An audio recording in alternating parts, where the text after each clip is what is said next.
Let's get this out of the way. Some of these racket names are being interchanged for the stupidest reasons. Rebranding. Keep in mind that this Babolat Pure Aero 98, Aero 98 for short, was previously called the Babolat Pure Aero VS. Babolat, just why? Do a better job marketing. With a very similar paint job as the Babolat Pure Aero, I will leave a link to that Tennis Racket review in this corner if you haven't checked it out already, is a very different racket altogether. Let me explain. Although the Aero 98 has the same stiffness rating and is only 0.2 ounces heavier, the major differences are the additional 2 points headlight and the slightly tighter string pattern of 16 by 20. Still technically open. Kind of. And this review will be extremely critical because for about 12 months, I did play with a previous version of this racket. But before we get started, hit like, hit subscribe, and that notification bell for more original tennis content like match plays and reviews. Also, I stream Tuesdays, Thursdays, and Sundays around nighttime. With that out of the way, let's see how the Aero 98 is in the hands of an amateur tennis player like myself.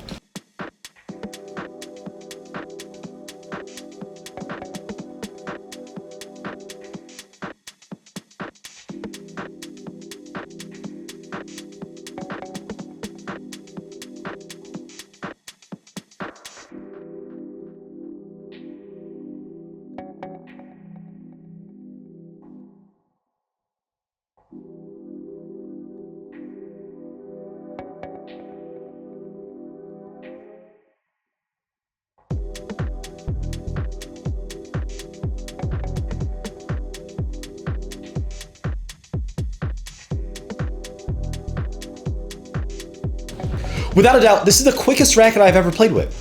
If you thought that the Pure Aero was fast, this is like a Tesla Model S facing off against those stupid Dodge Chargers you see on the interstate. Seriously, has anyone ever seen a Dodge Charger that isn't driven by a complete and utter tool? The topspin potential and launch angle was fantastic as well. And yes, this was a very, very comfortable racket from the baseline. One of the complaints I had with the previous version was the tinny and hollow feeling and the hollow sound. This was not apparent with the Aero 98, which I absolutely loved. This is a very, very good racket for one-hand backhands as well, and overall this is a forgiving and plush racket without the feeling of being muted. Good job so far, Babolat. So far. On a technical and engineering level, the top grommets are functioning. They do not leave the strings exposed when tensioned, which was a massive mistake by the Babolat engineering team for the Babolat Pure Aero. But with the positives out of the way, whew, let's talk about the negatives here. This racket was absolutely atrocious for forehand and backhand slices. Even when I set my feet, the slices from the baseline floated way too high to the point where it was landing 2 feet past the baseline when I felt like it should be landing in the middle of no man's land. The spin potential for the underspin was there, yes, but the launch angle was incredibly high and the depth was uncontrollable. Is this the worst racket for slices to date? Actually, yeah. From what I reviewed so far, this racket is way worse for slices than the Wilson V8 16 by 19, which I also did review.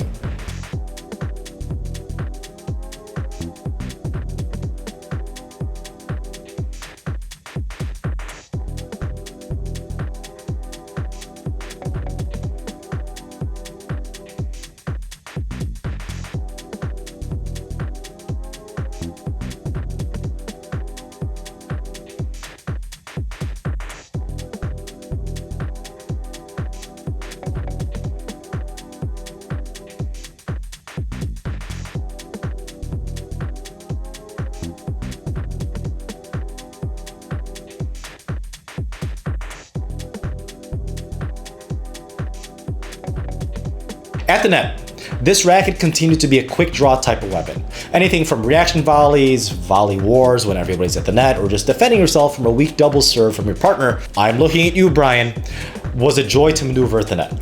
The stick volleys were expected and the finesse shots like drop volleys are adequate as well. I'm not saying this was an unstable racket, but I just wanted more plow through and pop at the net from the stick. Honestly, I wish that this racket just had a few more grams of weight at the net to really help with the stick volleys and putaways because I felt like this plow through was very much lacking in this department.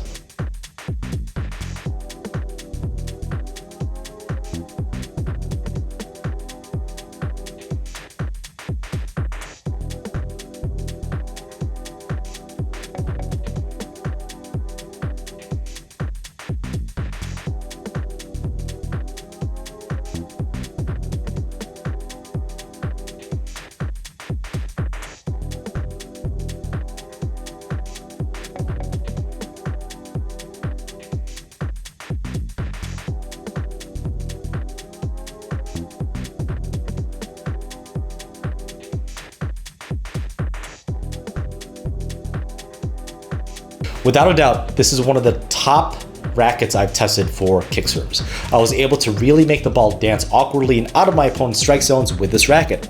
I believe that this is because of the racket's legendary maneuverability and somewhat open string pattern of 16 by 20.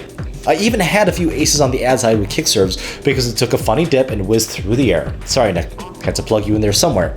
However, let's talk about the disappointments with the serves. This racket was inadequate for the slices on serves. I noticed that the ball just did not behave as I wanted to with slice serves for both deuce and ad side. The ball seemed to either hit the net tape or sail 18 inches long past the service line every single time I tried to do a slice. And you guys need to listen to me very, very carefully. This is an absolutely atrocious racket for flat serves.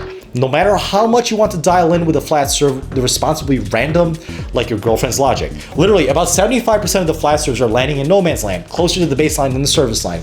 And I have no idea why Babolat would allow this type of performance from a racket on one of the most important shots in the game. Babolat, listen to me. You should be very, very disappointed and shamed because of this part of the racket in of itself.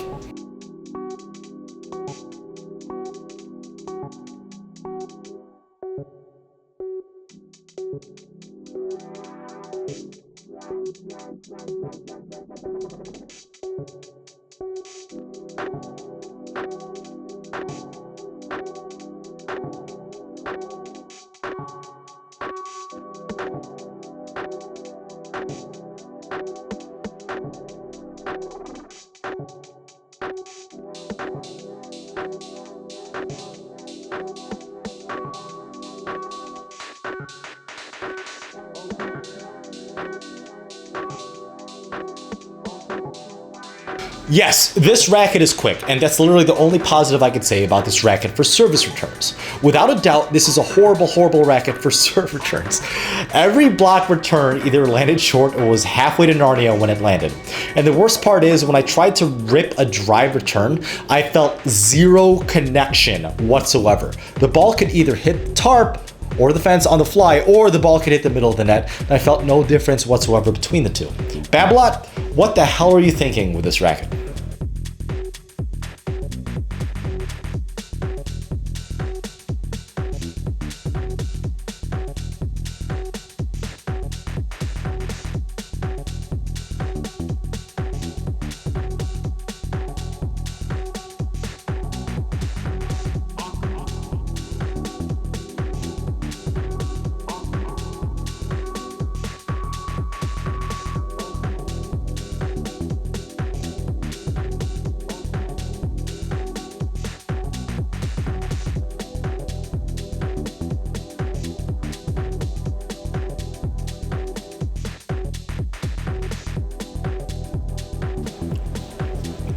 All in all, this is a horrible racket that I was hoping would put Babolat on the map for control-oriented rackets right next to the Pure Strike line. So yeah, this is an absolute disappointment of a tennis racket, and it actually enrages me that this racket was put on the market by Babolat, and holy cow, it's coming in at $279 US.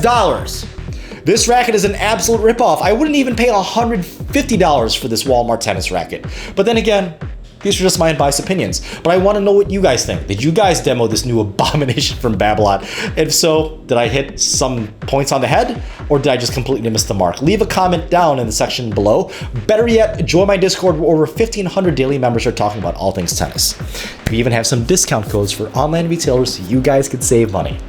This racket was strung up from my local tennis shop with Babolat RPM rough, I know, 17 gauge on the mains, and then I believe it was, yeah, it was Babolat Addiction on the crosses, 16 gauge, strung at 54 pounds. And as always, guys, happy hitting.